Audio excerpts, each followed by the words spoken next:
What's up guys, it is Chris back with another watch video. Today I wanted to talk about eBay. I have been an eBay member for over 25 years.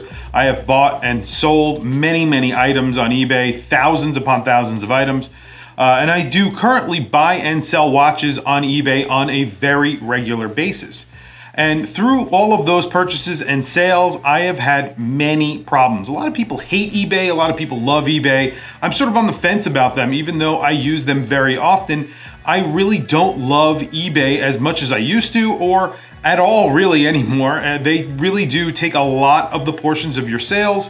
A lot of people complain about that, on top of PayPal, which take another portion. So you're taking about 15% of sales, especially when you're talking about watches. And there's a lot of other reasons to hate eBay. And there's a lot of reasons to love eBay because you can get things that you can't find anywhere else, things that are sold out and things like that.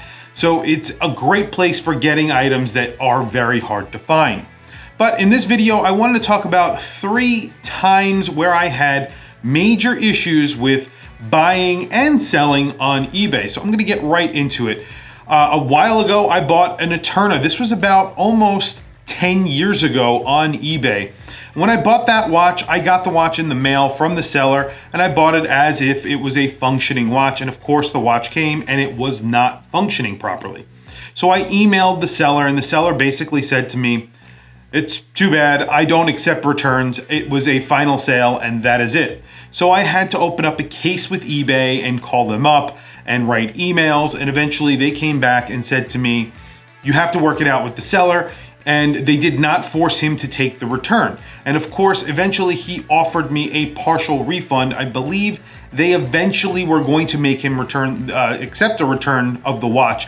However, what he did was he offered me a partial refund on the watch rather than taking the return. I eventually just accepted it. I could have pushed further and gotten the full return. And I wore the watch for many years. In fact, I just recently sold that watch at a loss, of course.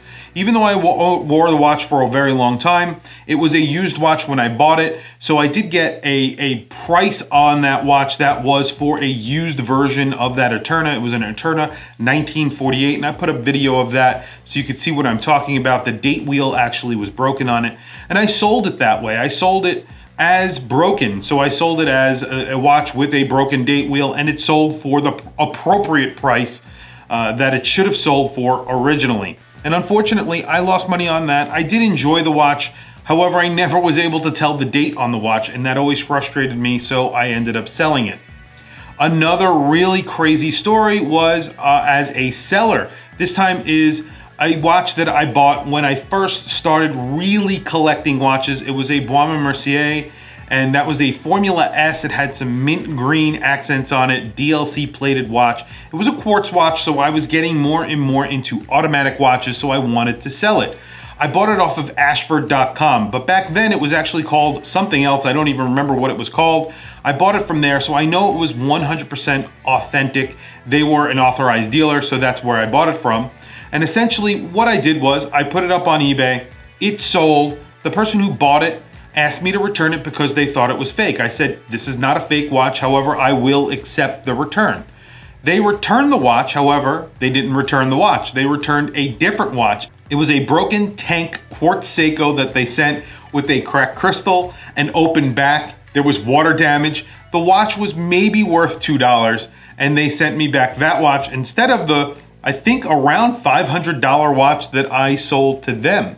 So I contacted eBay and we went back and forth. Again, this was a few years ago, so there wasn't an incredible amount of seller protection back then. I was able to prove to them that what I had actually sent to them was not the same weight of what I was returned. So they actually refunded me the money, but this guy got to go on to eBay every day and possibly perform the exact same fraud over and over again. I have no idea if this person ever got away with it. I was not able to even add a negative feedback to their profile. Pretty crazy. So the next situation was something that you might be familiar with if you are familiar with the channel. If you are new to the channel, maybe you are not. It was a Tudor Black Bay bronze that I purchased off of eBay through an auction that had a buy now or a make an offer. So I made an offer and it was immediately accepted. I fully expected the buyer, or excuse me, the seller in this case, to come back to me and say, hey, here's a different price, let's meet in the middle. And that did not happen. They just immediately accepted it. It sort of rang some bells for me, but it came in at a good price. All the pictures were of an authentic watch. However, when I received the watch, it obviously was not authentic. The seller itself had no history of selling watches of this caliber. They were mostly selling lower end Seikos and lower end Citizens and Casios. They were not selling watches like a Tudor Black Bay Bronze in the thousands of dollars range. And unfortunately for me, they sent me a fake watch. When I asked them to return the watch, instead of saying, hey, you can return the watch, they immediately refunded the watch, refunded the money, because I said, hey, this is a fake Tudor Black Bay Bronze. I would like to return it. This is not a real watch. I'm not sure if you were aware, but this is not real. And instead of even responding, immediately refunded my money. Then they sent me an email saying, hey, sorry for the inconvenience. We have refunded the money and you can keep the watch. Don't worry about it. And I made a video about that watch, and I will put a link to that video in the card above. However, that's what happens on eBay. And the problems with eBay go way deeper than that. Seller protection is very little. Buyer protection, there is a ton. However, even with all of those protections, you could still get burnt on eBay very, very easily, even if you're a seller and even if you're a buyer. There are tons of ways that people try and get around the system and to try and cheat other people. Please tell me in the comments below, have you been burnt on eBay?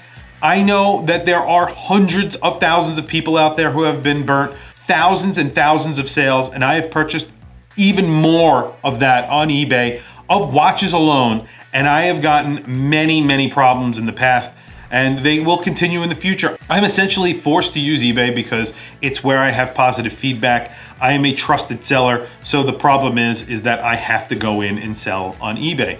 Anyway, there are tons of scams still going on eBay on a daily basis, so you need to be careful.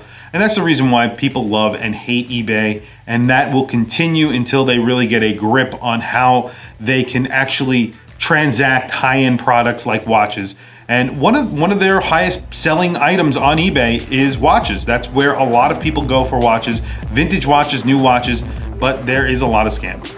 Anyway, like I said, please put a comment down below in the comment section. I really want to hear from you guys. Have you had any issues with eBay scams? Have you experienced any of this? I really want to hear from you guys. Anyway, please also don't forget to like, subscribe, hit that bell icon. Also, follow me on Instagram. My Instagram is WatchChrisBlog. I have a bunch of links in the description. Those are affiliate links. If you click those links and buy anything, it helps support the channel, and I very much appreciate it. Anyway, thank you for logging on, and I will catch you guys in the next video.